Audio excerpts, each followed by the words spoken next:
Bonjour à tous et bienvenue dans ce nouveau podcast consacré à la responsabilité qui pèse sur les épaules du professeur des écoles.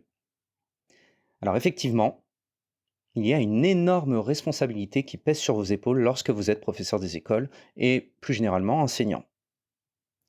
La première de ces responsabilités qu'on va détailler, c'est une responsabilité relative au contenu d'enseignement. En effet, il y a un nombre important de compétences à maîtriser. En tant qu'enseignant, vous avez une énorme responsabilité.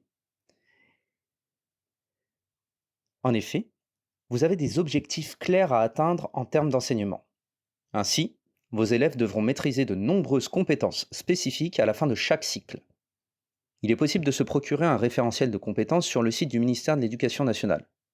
Il vous appartiendra, en tant que professeur des écoles, d'évaluer ces compétences tout au long d'une année scolaire à travers un outil d'évaluation que l'on appelle le LSU, livret scolaire unique. Il détaille les compétences à atteindre en fonction du cycle. Alors, il y a différents domaines, tels que le langage oral, la lecture, l'écriture ou encore l'étude de la langue. C'est également le cas pour les mathématiques, et il ne s'agit pas ici de détailler de façon précise les différentes compétences que les élèves doivent maîtriser. Il s'agit davantage de faire comprendre que vous avez une réelle responsabilité en ce qui concerne les contenus d'enseignement. Vous vous apercevrez très vite que certains élèves seront en difficulté, et il s'agira à ce moment de trouver les moyens de différencier les apprentissages afin que vos élèves en difficulté puissent travailler les mêmes compétences que les autres.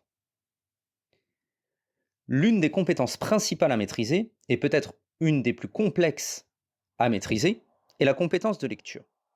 En effet, la maîtrise de la lecture est essentielle pour les élèves. Elle conduit à l'entrée dans tous les autres apprentissages.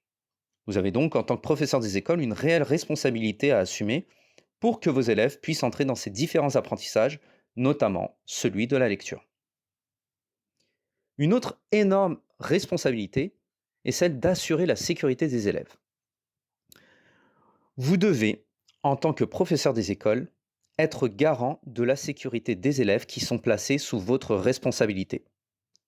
Et cela passe par différents éléments.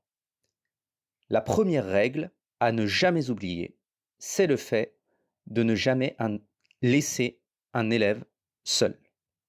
Ainsi, un élève ne peut jamais être sans la présence d'un adulte. Il n'est donc pas possible, contrairement à ce qui se pratique dans de nombreux établissements scolaires, de punir un élève en le mettant dans le couloir. De plus, lors des temps de récréation, les élèves doivent être accompagnés jusque dans la cour et remis aux collègues de service, si vous n'êtes pas de service. Il faut s'assurer que les élèves soient bien sous la surveillance d'un adulte avant de les laisser. À ce titre, même si vous n'êtes pas de service, c'est-à-dire de surveillance de cours, vous continuez à être responsable de vos élèves, y compris pour ceux issus d'autres classes, accueillis dans votre groupe classe et pour lesquels le directeur a organisé une répartition. Donc, typiquement, ça arrive relativement régulièrement en cas d'absence non remplacée d'enseignants. Ensuite, en tant que professeur des écoles, vous êtes garant de l'intégrité physique de vos élèves. Vous devez vous assurer de l'intégrité physique de vos élèves. Et à ce titre, vous devez noter dans un cahier de soins de l'école chaque soin donné à un élève et en informer la famille. Il est également important d'être réactif si un de vos élèves se sent malade ou a de la fièvre. Dans de nombreuses écoles, un thermomètre peut être mis à disposition pour prendre la température des élèves. Et si vous avez un élève malade, il convient d'appeler la famille. En ce qui concerne les activités physiques et sportives, vous devez vous assurer que les équipements que vous utilisez ne représentent pas un danger pour les élèves. C'est votre responsabilité.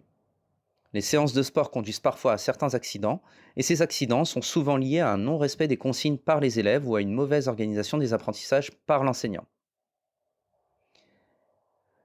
Une autre responsabilité très importante est le cas des sorties scolaires. C'est un cas spécifique. De nombreux enseignants dans les écoles n'organisent pas ou peu de sorties scolaires par peur justement des difficultés d'encadrement. Et c'est vrai qu'il faut en amont de votre sortie bien expliquer aux élèves la nécessité de se comporter correctement lorsqu'il s'agit par exemple de traverser les rues. Il est également de votre responsabilité de prévoir un nombre d'accompagnateurs suffisant pour encadrer votre groupe. Pour cela, dès le début de l'année, n'hésitez pas à contacter des parents pour demander s'ils seraient disponibles pour d'éventuelles sorties scolaires tout au long de l'année en tant qu'accompagnateurs. Vous constituerez ainsi une liste de personnes susceptibles de vous accompagner.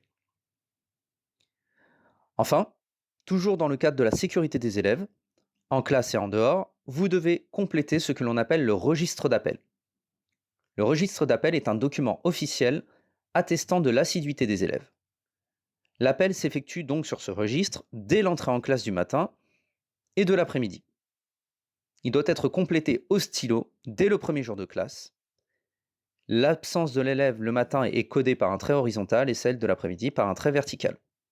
Et en fin de mois, vous devez effectuer des calculs de pourcentage. Le cahier est à faire émarger chaque mois par le directeur ou la directrice. Ce cahier est un outil qui vous permettra également d'avoir une vision globale sur les absences répétées de certains élèves. C'est surtout un document réglementaire qu'il est extrêmement important de remplir de façon correcte. Il s'agit d'un document qui doit être stocké dans toutes les écoles, et ce plusieurs années, même après la fin d'une année scolaire. En effet, la police peut, en cas de problème survenu des années auparavant, demander à l'école de fournir le cahier d'appel correspondant à une date précise. Et voilà, c'est la fin de ce podcast. J'espère que le contenu vous a plu. Si c'est le cas, n'hésitez pas à partager, à liker ou à commenter. Et quant à moi, je vous retrouve très bientôt pour un prochain podcast.